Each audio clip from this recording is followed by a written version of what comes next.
রান্না করছি ঝিঙ্গা দিয়ে মাছের ঝোল। ঝিঙ্গা দিয়ে মাছের ঝোল, রুই মাছ রান্না করছি ঝিঙ্গা দিয়ে। তেল দিছি, তেল গরম হলে জিরা দিছি, এই যে কালো কালো দেখা যাচ্ছে জিরা।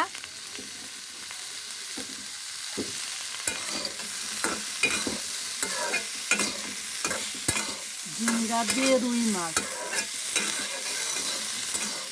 কে কে খান বন্ধুরা জানি না, এই সবজি দিয়ে এই মাছ রান্না করে খেয়ে দেখেন, অনেক ভালো লাগে। সবসময় তো এত আলু খেতে ভালো লাগে না।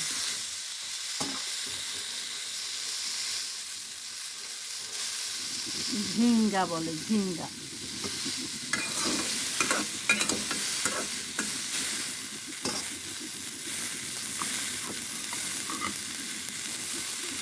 মাছগুলো ভেজে নিচ্ছি।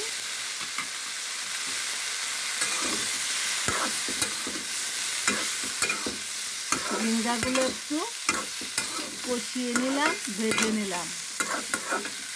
এই ঝিঙ্গা আবার বেশি ভাজা যাবে না, তাহলে তিতে লাগবে। কোনো রকম একটু কষিয়ে নিলে সুন্দর লাগবে খেতে। সামান্য জল দিয়ে দিলাম, নরম সবজি খুব তাড়াতাড়ি হয়ে যাবে। অনেক সময় জাল দিলে একদম নরম হয়ে যাবে, খেতে ভালো লাগবে না। আর এই সবজিগুলো রান্না করার সময় জিরে তেলের পর দিলে সুন্দর ফ্লেভার হয়। অন্য কিছু তেলের পর দিলে এত ভালো ফ্লেভার আসে না। দিয়ে একদিন খেয়ে দেখবেন, অনেক সুন্দর লাগে। জলীয় তরকারি তো। দিয়ে দিচ্ছি একটু ভাজা জিরের গুঁড়ি। আমি সবিতা কুকিং হাউস থেকে জানাচ্ছি অনেক অনেক ভালোবাসা ও প্রণাম। যদি আমার ভিডিওটা ভালো লাগে বন্ধুরা, তাহলে আমাকে লাইক কমেন্ট শেয়ার দিতে ভুলবেন না। ধন্যবাদ।